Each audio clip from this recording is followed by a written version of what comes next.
La inspección del trabajo, sea SUNAFIL o los gobiernos regionales, se encuentra obligada a informar al denunciante sobre cómo va la etapa de el estado de su denuncia. También se puede hacer un seguimiento a través del sistema web, a través del sistema Consulta tu Trámite, que está en la página web de SUNAFIL. Uno puede hacer el seguimiento de cómo va su denuncia laboral. Ahora, también el denunciante puede obtener las copias que se hayan formado en la atención de su denuncia laboral, las que pueden ser solicitadas a la Intendencia Regional correspondiente, sufragando el gasto que conlleve.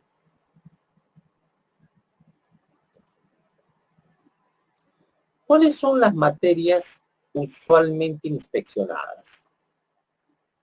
Por lo general se inspecciona planillas, se inspecciona despido arbitrario, contratos de trabajo, discriminación, trabajo forzoso, seguridad y salud en el trabajo. Se fiscaliza a las empresas de intermediación laboral, tercerización laboral. Suelen ser las materias usualmente inspeccionadas. Cuando se inspecciona la inclusión de trabajadores en planilla de la empresa, esta es una de las materias más importantes. ¿Cuáles son los principales criterios que utiliza la autoridad para sancionar? Analiza que más allá de la existencia de un contrato de locación de servicio, analiza si la persona, el supuesto locador de servicio, el supuesto autónomo, ostenta una posición, por ejemplo, dentro del organigrama de la empresa. En ese caso, es evidente que no se está tratando de un simple locador de servicios, sino que se está tratando de alguien que ya es parte de la organización, ocupa un lugar en el organigrama y por tanto estamos ante un potencial trabajador. Si está sujeto a horarios de trabajo, a descuentos por la asistencia, se recibe órdenes y sanciones por parte del supuesto comitente, es decir, por parte del supuesto, no empleador, sino de la persona que lo contrataría como autónomo, pero si éste actúa como empleador, estamos evidenciando que estamos frente a una relación de trabajo. ¿Qué sucede en esos casos? El inspector dispone que esta persona, que aparentemente es un locador de servicios, ingrese a la planilla de la empresa, pero adicionalmente le impone una multa, que es la sanción pecuniaria contra el empleador.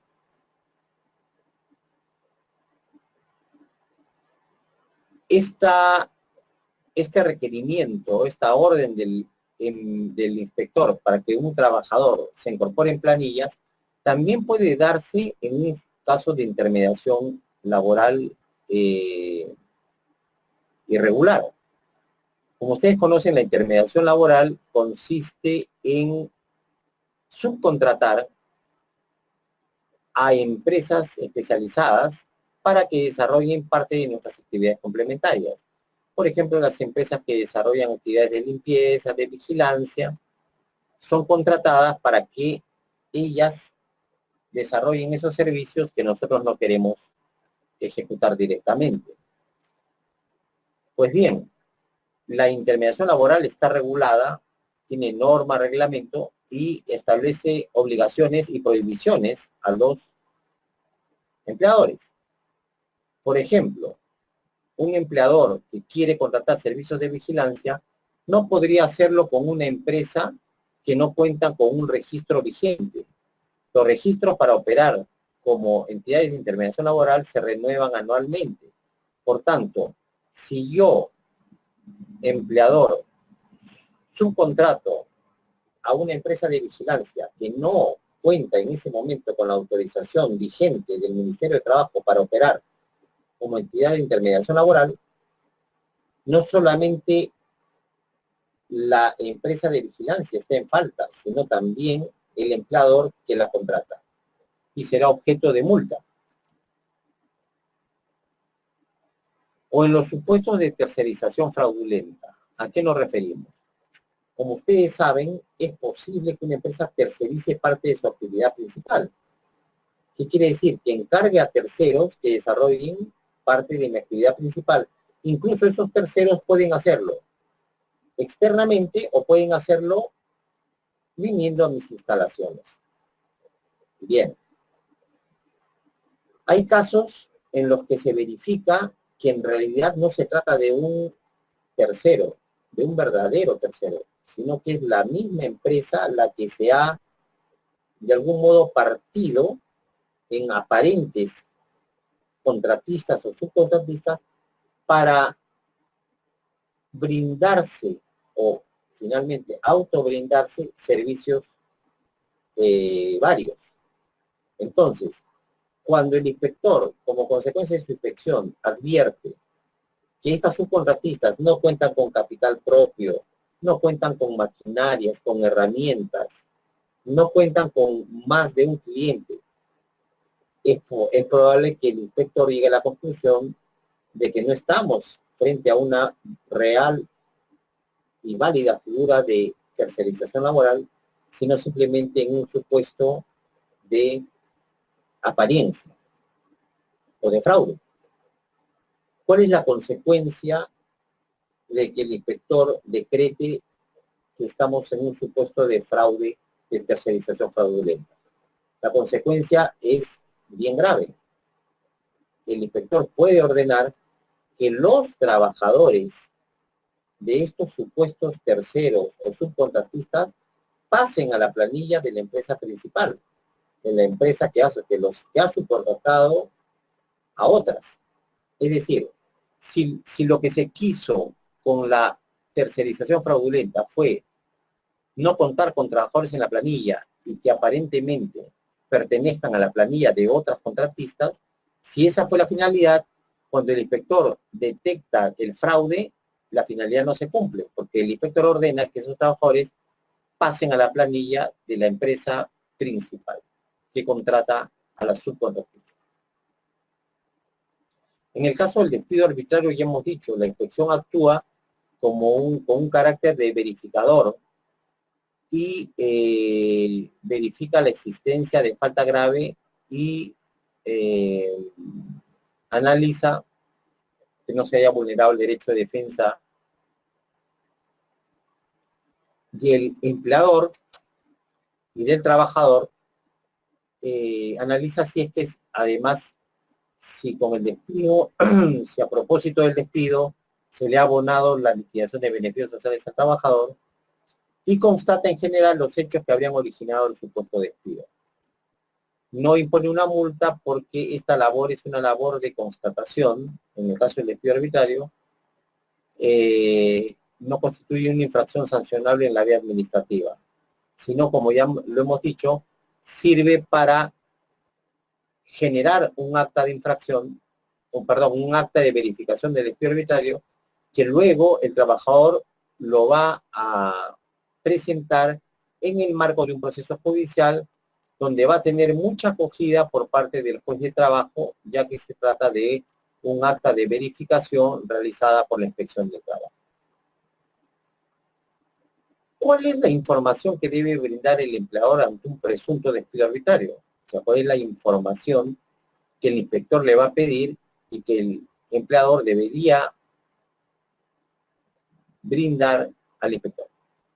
Sus datos, la ubicación geográfica de la empresa, los datos del trabajador y su domicilio actual, el lapso en el cual habría desempeñado labores el trabajador denunciante con precisión de la fecha de ingreso y fecha de cese, cuándo ha sido el último día de labores, qué cargo ocupaba el trabajador, cuál era su jornada y horario de trabajo, cuál su última remuneración percibida, con qué periodicidad se le pagaba, semanal, quincenal, mensual, y en especial detallar cuáles fueron las circunstancias específicas en que se produjo, en que se habría producido el supuesto despido arbitrario. Eso, para ello, el inspector puede recabar las manifestaciones y además las pruebas que podrían aportar tanto el trabajador, el empleador o terceros de ser el caso. Los hechos verificados y lo que digan las partes se harán constar en el acta correspondiente. Una materia muy importante que es objeto de fiscalización es el relativo a la desnaturalización de los contratos de trabajo a plazo fijo. Es muy común la existencia de contratos a plazo fijo o temporales que no responden a una verdadera causa objetiva o causa temporal. En esos supuestos, el inspector está habilitado para decretar la desnaturalización de estos contratos temporales. ¿Y qué implica la desnaturalización? Pues ni más ni menos que la reconversión de estos contratos supuestamente temporales o de plazo fijo o de plazo determinado y su reconversión a contratos de plazo indefinido o indeterminado, sin perjuicio de la multa que se le imponga al empleador por haber incurrido en esta práctica. Ahora, en el ámbito de la inspección del trabajo, tenemos una materia muy importante como es el de seguridad y salud en el trabajo. Es una de las materias más inspeccionadas porque, insisto, en el caso de la seguridad y salud en el trabajo, lo que está en juego no necesariamente son prestaciones económicas, sino lo que está en juego son las condiciones de trabajo conforme a las cuales el trabajador queda o no expuesto y por tanto debe existir al interior de toda empresa, por más pequeña que ésta sea, un sistema de gestión de la seguridad y salud en el trabajo.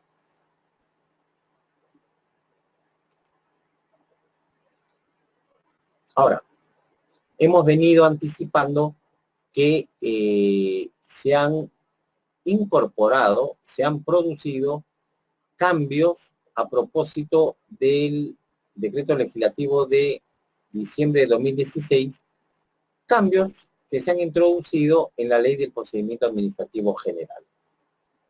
Pues bien, uno de esos cambios consiste en la incorporación en el capítulo segundo de un título expresamente denominado la actividad administrativa de fiscalización. En ese capítulo están las reglas conforme a las cuales debe actuar la fiscalización del trabajo. Ese capítulo contempla facultades de los inspectores, pero también contempla qué deberes le corresponden y le competen a los inspectores que desarrollan la función fiscalizadora. Igualmente, este capítulo contempla deberes y derechos de los administrados fiscalizados. No solamente sus obligaciones, la obligación de brindar información cuando sea requerida, de acudir a las comparecencias, etcétera, etcétera. Bueno, también el sujeto inspeccionado, en este caso el empleador, tiene derechos que deben ser respetados en el marco de esta etapa de investigación. ¿Qué facultades tiene el inspector de trabajo para desarrollar su tarea? Puede ingresar sin previo aviso, no por la ventana, sin previo aviso. Quiere decir, se aparece, presenta su orden de inspección y debe facilitársele su ingreso. No es que tiene que necesariamente anticipar que va a venir tal día para efectuar sus labores inspectivas. Puede ingresar intempestivamente, es decir, sin previo aviso.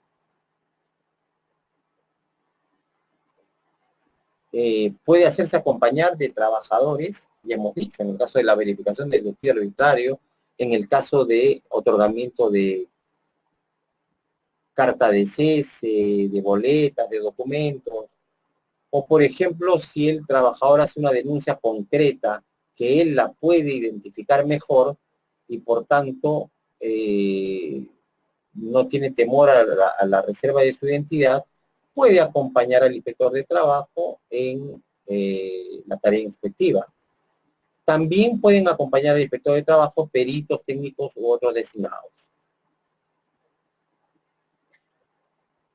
Se puede ampliar o variar el objeto de la fiscalización.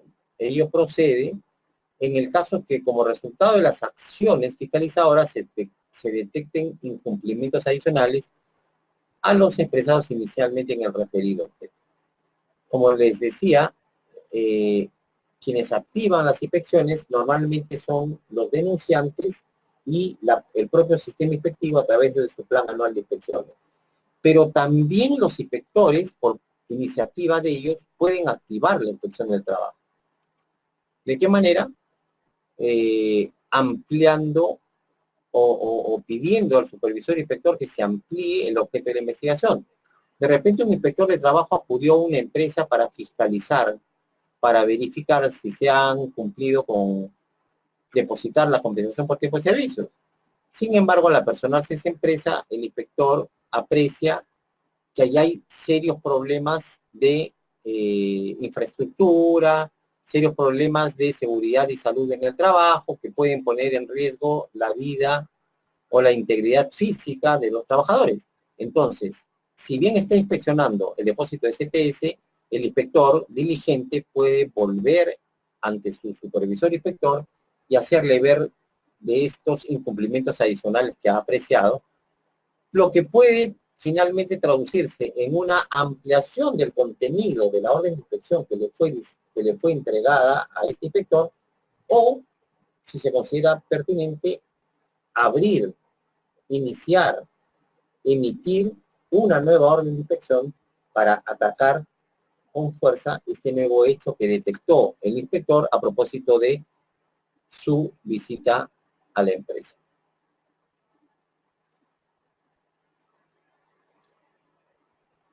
¿Qué facultades tiene el inspector de trabajo? Tiene la facultad de apoyarse en la policía para cumplir su tarea. Puede interrogar a los trabajadores, el empleador o a terceros. Ya hemos dicho, y acá se repite, que en caso que los trabajadores demuestren temor a represalias o el inspector advierta de que sus respuestas no son espontáneas y se sienten coactadas por la presencia del representante del empleador, el inspector podrá entrevistarlos a solas sin la presencia de los empleadores. El inspector puede tomar copia de los archivos físicos, ópticos, electrónicos u otros, fotografías, puede filmar, todo eso puede ser el inspector de trabajo. Ahora veamos qué derechos tienen los administrados fiscalizados. Un primer derecho es a ser informado del objeto y del sustento legal de la acción de supervisión. Eso lo puede hacer el inspector diciéndole, señores, esta es la orden de inspección, esta es la orden de inspección, y según como usted puede ver en esta orden de inspección, yo he venido aquí para verificar si usted está cumpliendo con estas materias. ¿Qué más qué otro derecho tiene el administrado? El administrado puede requerir las credenciales y el documento de identidad de los fiscalizadores. Les comento que en el caso de los inspectores de la SUNAFIL existe un aplicativo en la página web de la SUNAFIL que le permite a la empresa, cuando tiene frente a ella a un inspector, comprobar la identidad del inspector ingresando a ese aplicativo en la página web de SUNAFIL, donde poniendo el DNI que le va a pedir al inspector que se lo proporcione, va a salir inclusive el rostro del inspector, con lo cual el sujeto inspeccionado, el empleador, tendrá mayores certezas y garantías de que está siendo objeto de un proceso de fiscalización debidamente llevado. También tiene el derecho a realizar grabaciones en audio o video de las diligencias en las que participen. Aquí sí hay que tener mucho cuidado porque muchos inspectores, cuando son filmados y fotografiados recurrentemente, pueden considerar esto como, habría que analizarlo caso por caso, pero podrían considerar que esto implica o conlleva una obstrucción a su labor inspectiva. ¿Qué otro derecho tiene el administrado? Tiene derecho a que se incluyan sus observaciones en las actas correspondientes. Cada vez que hay una actuación inspectiva, el inspector debe dejar y dar cuenta de esta actuación inspectiva. Pues bien, en este caso es un derecho del administrado también dejar su observación en esa acta. Es otro derecho del administrado presentar documentos, pruebas o argumentos adicionales con posterioridad a la recepción del acta de fiscalización o del acta de infracción. Y también contar con asesoría profesional, abogados, contadores que lo auxilien cuando tenga que concurrir a SUNAFIL, por ejemplo. ¿Qué deberes tienen los administrados? Ya no qué derechos, sino qué deberes. brindar todas las facilidades para ejecutar las facultades de las que goza el empleador, permitir el acceso de los funcionarios a sus dependencias, instalaciones, bienes y equipos sin perjuicio, ojo acá, de su derecho fundamental a la inviolabilidad del domicilio cuando corresponda. Tienen la obligación de suscribir el acta de fiscalización y las demás que establezcan leyes especiales. Ahí tenemos en pantalla los principales actos de obstrucción a la labor efectiva. Negar la entrada o la permanencia en el centro de trabajo, ocultar personal o dificultar su declaración, no asistir ante un requerimiento de comparecencia, no presentar la documentación solicitada. También constituye una obstrucción a la labor efectiva, negarse a exhibir libros, registros, documentos de carácter obligatorio, no facilitar datos, informes u otros antecedentes relacionados con los hechos investigados. Acuérdense que de persistir la negativa al ingreso del inspector, este puede pedir apoyo, inclusive de la autoridad policial, para ingresar al centro de trabajo. Bien, ahora vamos a emplear otro PowerPoint que también se les ha puesto en su conocimiento. A ver, ya el inspector ha realizado su labor inspectiva valiéndose de varias herramientas, principalmente de la visita inspectiva que le permite, con el ejercicio directo de su percepción, de sus sentidos, llevarse una idea más cercana a lo que es objeto de su investigación. ¿Qué medidas inspectivas puede adoptar finalizadas su actuación el inspector? Puede requerir que en un plazo determinado se realicen modificaciones para garantizar el cumplimiento de las disposiciones relativas a seguridad o salud en el trabajo.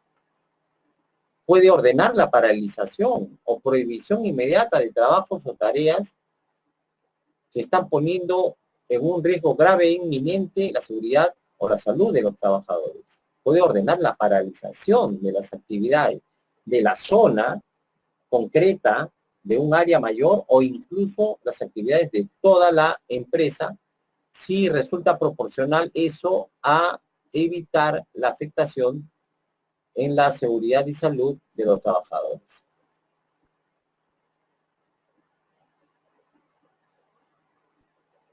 Una medida inspectiva muy común es requerir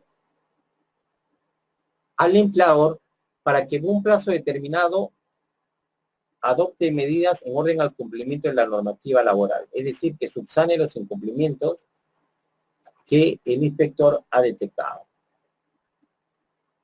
De advertirse estos incumplimientos a las normas sociolaborales o por obstrucción a la labor inspectiva, lamentablemente, si no han sido subsanados, se extenderá, se levantará el acta de infracción, con lo cual ya estamos encaminándonos a la etapa sancionadora, que es donde se procesa el acta de infracción que levanta el inspector como producto, como conclusión, si considera que hay infracción, como conclusión de su actividad fiscalizadora.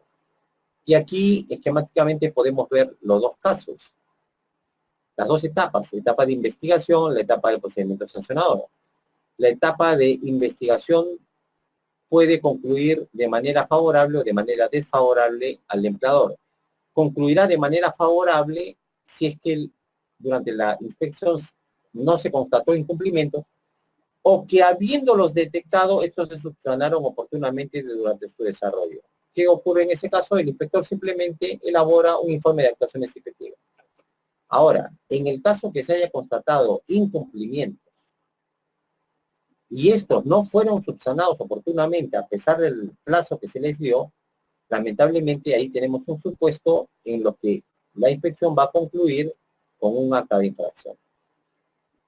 Pero también va a concluir con un acta de infracción cuando el inspector advirtió durante la investigación que se había producido un incumplimiento de carácter insubsanable.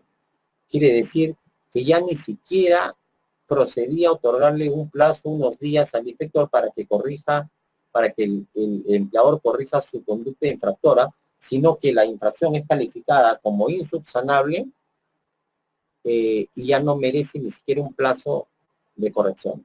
¿Cuándo las infracciones son calificadas como insubsanables? Bueno, al respecto, lo que hacen nuestras normas efectivas es proponer una definición antes que un listado de qué supuestos serían supuestos de infracciones insubsanables, ¿no? Entonces, lo que se establece es que son infracciones insubsanables aquellas que lamentablemente no pueden ser revertidos sus efectos dañinos porque ya configuraron un daño irreversible. Ahora, no hay un listado, los casos se examinan uno por uno, pero podríamos decir gruesamente que las obligaciones de entrega, de dar dinero, de pagar obligaciones económicas, estas en principio aparecen como subsanables en la medida en que puedan ser abonadas con los intereses compensatorios y moratorios correspondientes, ¿no? Pero obligaciones de hacer, obligaciones como otorgar licencia sindical para tal reunión concreta, ya aparece como insubsanable si se va a otorgar con posterioridad, porque la reunión a la que debió asistir el dirigente sindical ya pasó. Entonces, el inspector deberá apreciar en cada caso puntual cuando está frente a infracciones insubsanables. Bien, vamos a revisar un par de actas de infracción.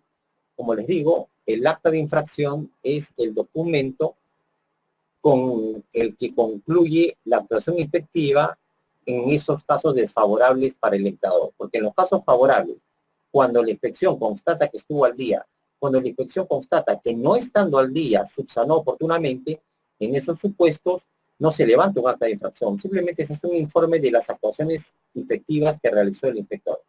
Sin embargo, cuando ya hablamos de acta de infracción, ya estamos en un supuesto de incumplimientos, sea porque son insubsanables o porque siendo subsanables no se corrigieron oportunamente. ¿Qué debe contener un acta de infracción? Debe contener los hechos constatados por el inspector de trabajo que motivaron el acta. Debe contener la calificación de la infracción que se impute con expresión de la norma vulnerada y debe tener una propuesta de sanción y su cuantía. El inspector no multa, pero propone la multa, propone la sanción. Y en los supuestos de existencia de responsable solidario, el acta de infracción hará constar tal circunstancia y la fundamentación jurídica de dicha responsabilidad y los mismos datos exigidos para el responsable principal, ¿no? Estos son el contenido básico del acta de infracción. Bueno, veamos algunas actas de infracción. Este es un acta de infracción que se levantó por obstrucción a la labor inspectiva. ¿Qué quiere decir? Fíjense que aquí están los hechos verificados que aparecen en la diapositiva. Y ahí dice que se verificó que la empresa figura en la página web de la SUNAT Consulta RUC como una empresa activa y que tiene un gerente general, hemos obviado acá el nombre, y que en su última declaración de planilla electrónica ha consignado que cuenta con 20 trabajadores. Esos son hechos que ha verificado a través de qué actuación efectiva, a través de la comprobación de datos. El inspector ha ingresado a la página web de la SUNAT, ha ingresado a la página, a la planilla electrónica y ha recabado algunos datos que los considera hechos verificados, que lo está haciendo constar en el acta de infracción. Sigue dando cuenta el inspector de su tarea y dice que la búsqueda que realizó en la página web del Ministerio de Trabajo, en el link de consulta de empresas acreditadas en el REMIPE, a fin de verificar si el sujeto inspeccionado se encuentra inscrito o no en el REMIPE. Porque es importante que un inspector sepa si la empresa que va a ser inspeccionada por él está inscrita o no en el REMIPE. Porque si él ubicara a esta empresa inscrita en el REMIPE, tendría que tener en cuenta el inspector que, que las empresas acreditadas en el REMIPE pueden contar con una regulación especial promotora que les permite, por ejemplo, que en su relación, en su vínculo con sus trabajadores, estos trabajadores gocen de derechos laborales menores que aquellos trabajadores de la pequeña empresa y con mayor razón que aquellos trabajadores del régimen laboral general. Entonces, por eso es que este inspector consideró prudente, necesario, examinar antes en el listado del REMIPE, que es el registro de micro y pequeñas empresas, ver si ahí figuraba esta empresa que está siendo sometida a su investigación, a su fiscalización.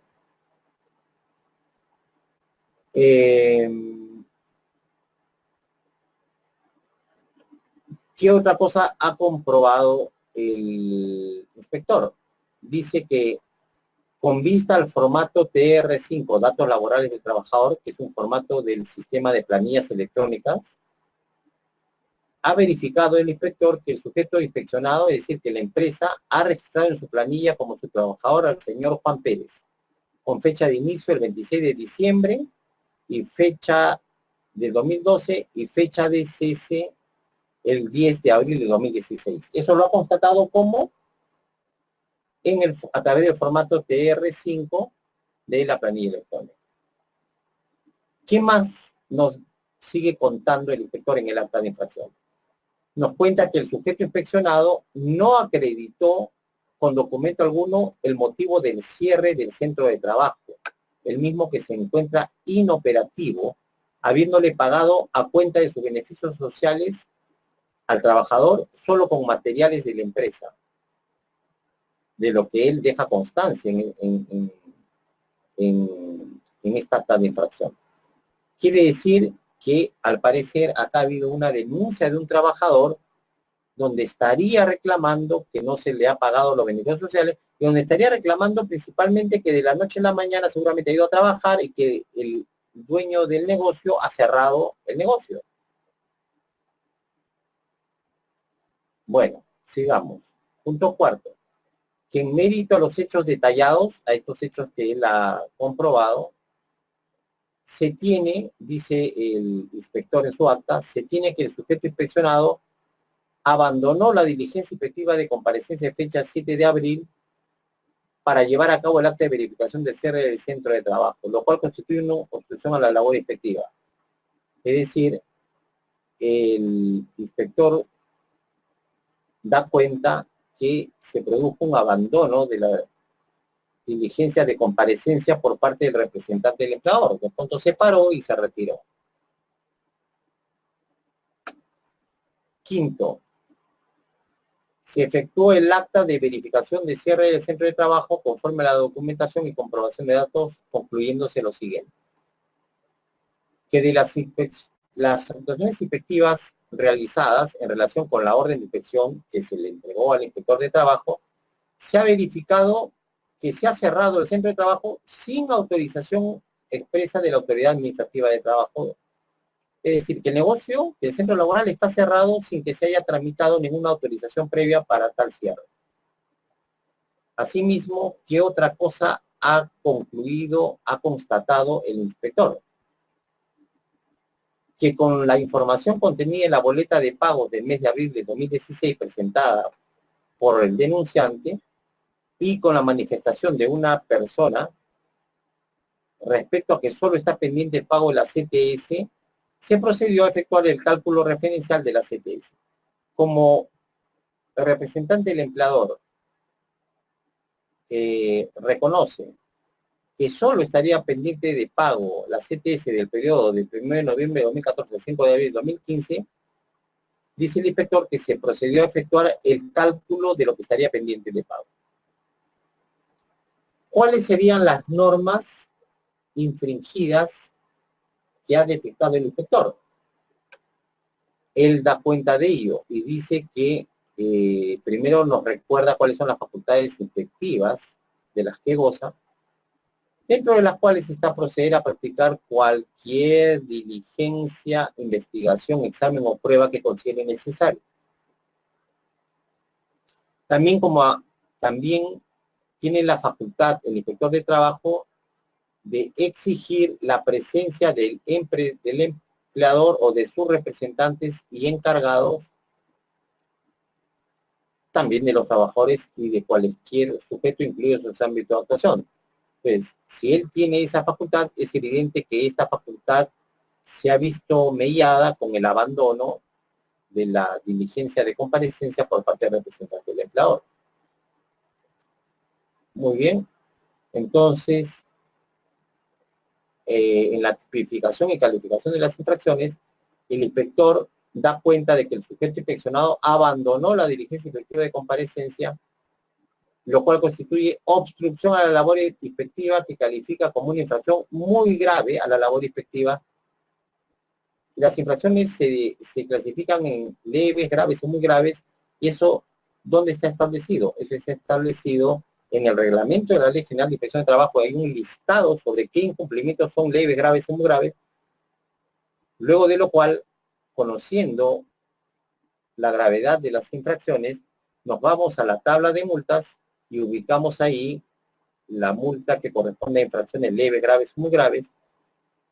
Cruzamos esa información con el número de trabajadores afectados con ese incumplimiento y ello nos asignará cuál es el valor de la multa que el inspector va a terminar proponiendo en su acta de infracción. Como vemos acá, en sanción propuesta por el inspector de trabajo, él termina proponiendo, así como un fiscal lo hace con relación a un juez que es el que impone la condena penal. Aquí también el inspector actúa como una suerte de fiscal, porque propone una sanción.